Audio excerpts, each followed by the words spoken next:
नमस्कार। चलिए आज एक सफर पर चलते हैं, पुराणों की विशाल और प्राचीन दुनिया के अंदर। देखिए, ये सिर्फ पुरानी कहानियां नहीं है, बल्कि ज्ञान का एक ऐसा जबरदस्त खजाना है जिसे हजारों सालों से संभाल कर रखा गया है। तो आइए इस अद्भुत दुनिया को थोड़ा और करीब से समझते हैं। सबसे पहले जरा इस एक बात पर ध्यान दीजिए। छांदोग्योपनिषद में कहा गया है कि पुराण पांचवा वेद है। सोचिए, ये कितनी बड़ी बात है। उन्हें वेदों के बराबर का दर्जा दिया गया है, जो उनके गहरे महत्व को दिखाता है। तो ये साफ है कि ये ग्रंथ सिर्फ किस्से कहानियों का कलेक्शन नहीं, बल्कि ज्ञान की एक बहुत ही सम्मानित शाखा है। तो इस विषय को आसानी से समझने के लिए हमने इसे 5 हिस्सों में बांट दिया है।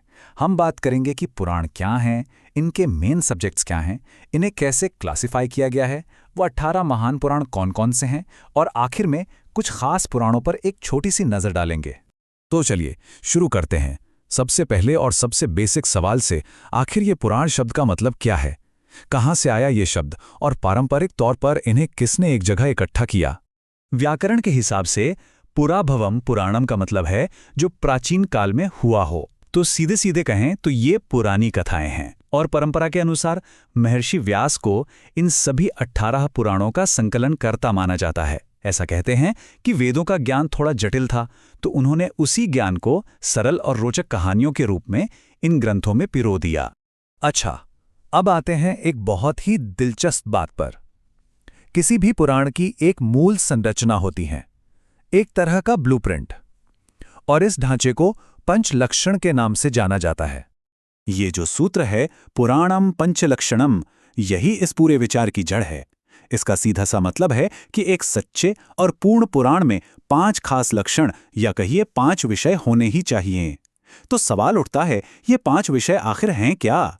तो ये रहे वो 5 मुख्य विषय। पहला है सर्ग, यानी इस ब्रह्मांड की रचना कैसे हुई। दूसरा है प्रतिसर्ग, मतलब जब प्रलय होता है तो उसके बाद सृष्टि फिर से कैसे बनती है। तीसरा है वंश, जिसमें देवताओं और बड़े बड़े ऋषियों की पूरी वंशावली होती है। चौथा है मनवंतर, जो हमें समय के बहुत बड़े बड़े चक्रों के बारे में बताता है। और पांचवा है वंशानुचरित, जिसमें सूर्य और चंद्र जैसे महान राजवंशों का पूरा इतिहास होता है। और विष्णु पुराण इसका एक बेहतरीन उदाहरण है, क्योंकि उसमें ये 5 लक्षण पूरी तरह से मिलते हैं, जो ऐसे एक आदर्श पुराण बनाता है।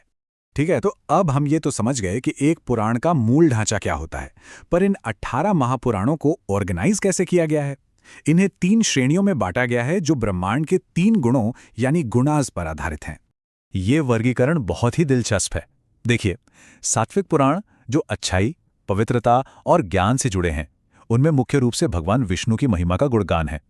फिर हैं राजसिक पुराण, जो जुनून, कर्म और महत्वाकांक्षा से जुड़े हैं और वे ब्रह्मा पर ज्यादा फोकस करते हैं। और आखिर में है तामसिक पुराण, जो अज्ञान और जड़ता से संबंधित माने जाते हैं और उनमें भगवान शिव और अग्नि के महत्व पर जोर दिया गया है। इस क्लासिफिकेशन से हमें हर पुराण की मूल भावना समझने में मदद मिलती है। तो चलिए अब उन 18 प्रमुख ग्रंथों की पूरी लिस्ट पर एक नजर डालते हैं, जिन्हें हम सब महापुराण के नाम से जानते हैं। अब जाहिर है 18 नाम याद रखना थोड़ा मुश्किल हो सकता है, लेकिन इसके लिए एक बहुत ही स्मार्ट श्लोक बनाया गया है। ये श्लोक अक्षरों का इस्तेमाल करके सभी 18 पुराणों को ग्रुप में बांट देता है। म से शुरू होने वाले 2, भ से 2, ब्र से 3, व से 4 और फिर अ, ना, प, ली, ग, कु और स्क से 1-1। कितना शानदार तरीका है ना ज्ञान को व्यवस्थित करने का। और यहां है वो पूरी लिस्ट। ब्रह्म पुराण से लेकर ब्रह्मांड पुराण तक हर एक का अपना अलग फोकस है, अपनी अलग कहानियां हैं।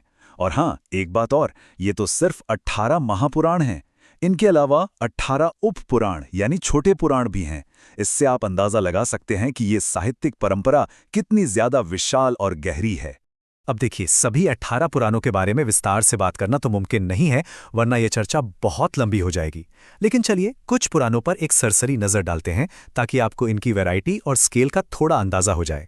सबसे पहले बात करते हैं स्कंद पुराण की। ये अब तक का सबसे बड़ा महापुराण है। मतलब अपने आकार में ये किसी महाकाव्य से कम नहीं है। इसके साइज का अंदाजा लगाना है तो इस नंबर को देखिए, 81,000 श्लोक।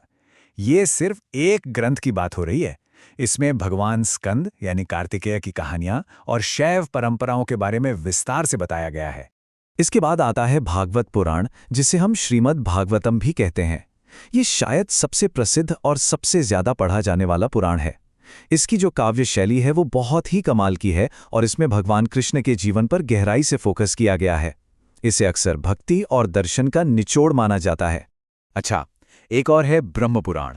इसे आदि पुराण भी कहा जाता है, यानी पहला पुराण। ऐसी मान्यता है कि महर्षि व्यास ने सबसे पहले इसी की रचना की थी।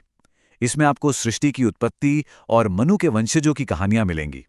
और आखिर में अग्नि पुराण, जो अपने आप में बहुत अनोखा है। ये किसी विश्वकोश यानी एनसाइक्लोपीडिया की तरह है। इसमें सिर्फ कहानियां नहीं हैं, बल्कि पूजा पाठ के तरीकों से लेकर व्याकरण, ज्योतिष, आयुर्वेद और यहाँ तक कि राजनीति शास्त्र जैसे विषयों की भी जानकारी भरी पड़ी है। सच में ये भारतीय ज्ञान का एक खजाना है। तो इस छोटी सी यात्रा के बाद सबसे जरूरी बातें क्या हैं जो हमें पुराणों के बारे में याद रखनी चाहिए? चलिए उन्हें एक बार फटाफट से दोहरा लेते हैं। तो मुद्दे की बात यह है कि पुराण सिर्फ प्राचीन कथाएं नहीं हैं, ये एक स्ट्रक्चर्ड नॉलेज सिस्टम है। उन्हें पांचवा वेद माना जाता है। उनका एक स्पष्ट ढांचा है जिसे पंचलक्षण कहते हैं, और उन्हें गुणों के आधार पर बहुत अच्छे से वर्गीकृत किया गया है, और इनकी विविधता ही इनकी सबसे बड़ी ताकत है। और मैं आपको इसी एक सवाल के साथ छोड़कर जा रहा हूं। आज की इस तेज रफ्तार दुनिया में इतिहास, दर्शन, नैतिकता और विज्ञान से भरे ज्ञान के ये प्राचीन पुस्तकालय हमारे लिए आज कितने प्रासंगिक हो सकते हैं, इस पर सोचना वाकई में बहुत जरूरी है। इस जानकारीपूर्ण यात्रा में शामिल होने के लिए धन्यवाद।